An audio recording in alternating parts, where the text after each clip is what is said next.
রাম রাম বন্ধুরা, আপনারা কেমন আছেন অবশ্যই কিন্তু কমেন্টে জানাতে পারেন। তো আপনারা সকলে জানেন পূর্ব কলকাতার আনন্দপুরে দুটি গুদামে কার্যত পুড়ে ছাই হয়ে গেছে। সমস্ত মল বা দেখো চারিদিকে কিন্তু পড়ে রয়েছে।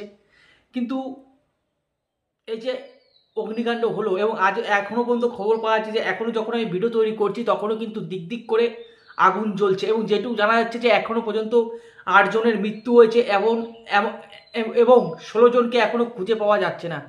তো এই যে এত ভয়াবহ অগ্নিকাণ্ড হলো, মানে এটা কি হলো না জাস্ট, না ইচ্ছাকৃতভাবে হলো, এই একটা প্রশ্ন কিন্তু উঠেছে। এবং সর্বোপরি আপনারা সকলে জানেন যে রবিবার ভোর 3টের সময় এই পূর্ব কলকাতার আনন্দপুরের মোমো কোম্পানির দুটি গুদামে আগুন ধরে এবং সেই আগুনের তীব্রতা এত পরিমাণে ছিল যে 12টি দমকলের ইঞ্জিন পর্যন্ত কিন্তু ভাই বাগে আনতে পারেনি এবং এখনও পর্যন্ত দিক দিক করে আগুন জ্বলছে। এবং সবথেকে বড় কথা যে এই যে আগুন জ্বলছে, এবং অবশ্যই বিপদ কখন আসবে কীভাবে আসবে কেউ বলতে পারে না। কিন্তু আমি যেটুকু মনে করি এই সমস্ত গুদাম বা কারখানা বা ফ্যাক্টরি, এই সমস্ত গুদামে অন্ততপক্ষে যেটা মেন জিনিস সেটা হচ্ছে সেফটি ফার্স্ট। সেফটি হচ্ছে ফার্স্ট, তার থেকে তো বেশি কিছু নেই। তো সেই সেফটি জনিত যদি ঘাটতি থেকে যদি এই জিনিসগুলো ঘটে, এবং আমার মনে হচ্ছে সেই সেফটি জনিত ঘাটতি থেকে এই জিনিসটা ঘটেছে, কারণ আমি দেখলাম একটা জিনিস যে দমকলের যিনি ডিজি আছেন, তার নাম হচ্ছে, দমকল বিভাগের যিনি ডিজি আছেন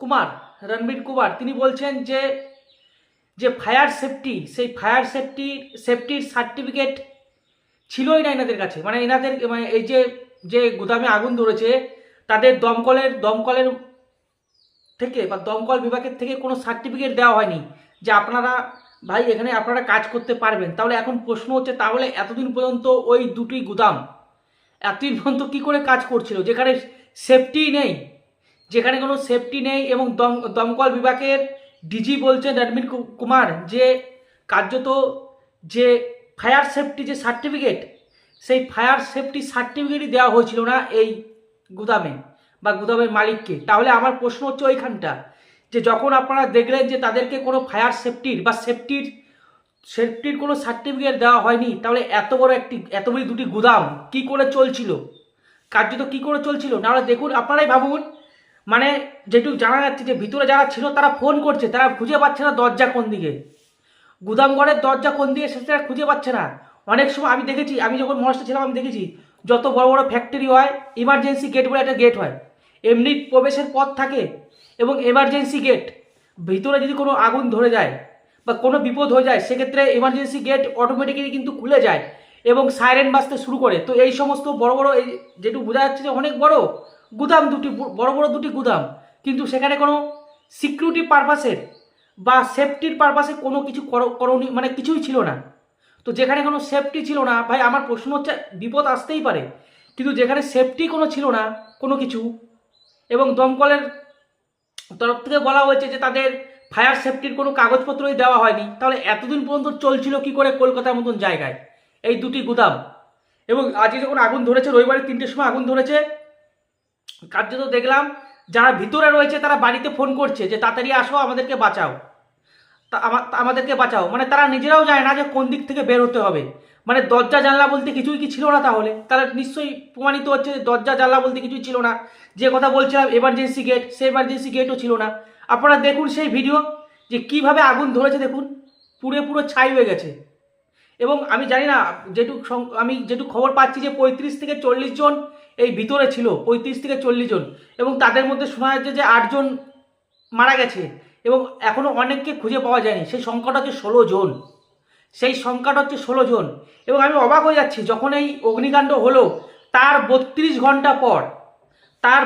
ঘন্টা পর দমকল মন্ত্রী তিনি যাচ্ছেন দেখতে, দমকল মন্ত্রী সুজিত বসু তিনি যাচ্ছেন দেখতে।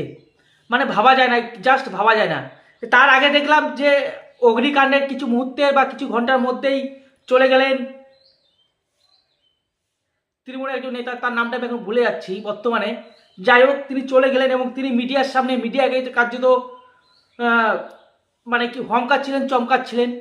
তো কিন্তু আমার প্রশ্ন ওইখানটা নয়, বিপদ হতেই পারে, বিপদ কখন আসবে কেউ বলতে পারে না, কিন্তু বিপদ হওয়ার পর যে সেফটি জড়িত যে জিনিস থাকে, যে কোনো একটা ফ্যাক্টরি, যে কোনো একটা গুদাম, যে কোনো কোম্পানিতে, সমস্ত কোম্পানির সেফটি বলে কিছু থাকে, কারণ সবাই সেফটি ফার্স্ট, সেফটি ফার্স্ট। সেখানে এই দুটি গুদামে কেন কোনো সেফটি ছিল না?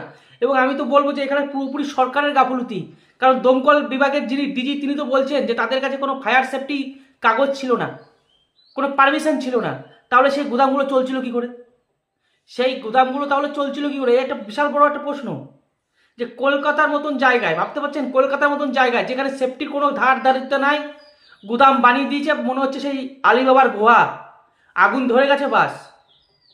এখন ভিতরে যারা থাকবে তারা মরো, কে কোত্থেকে বেরোবেন? আপনারাই বলুন কমেন্টে।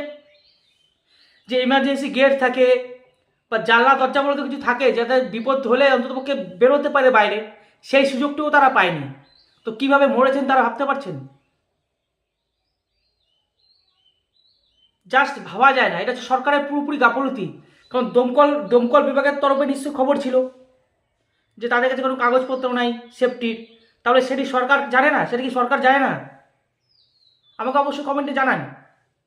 নাকি ওই টাকার মাধ্যমে সমস্ত কিছু ডিল হয়ে যায়? টাকার মাধ্যমে হয়তো সমস্ত ডিল হয়ে যায় আমার যেটুকু মনে হয়।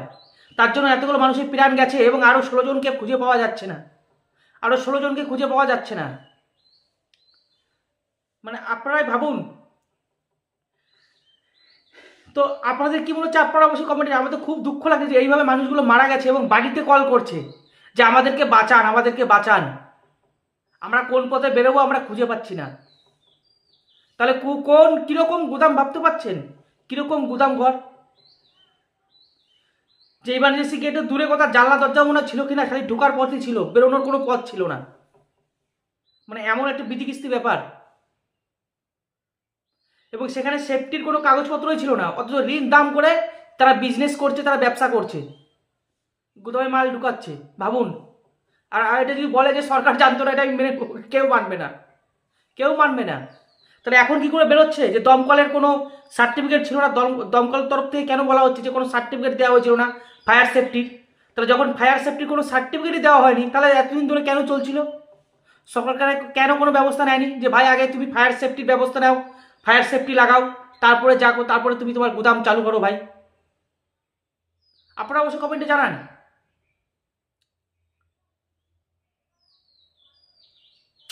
তো ভালো থাকুন, সুস্থ থাকুন। রাম রাম, ভারত মাতাকে জয়, বন্দে মাতরম, জয় শ্রীরাম।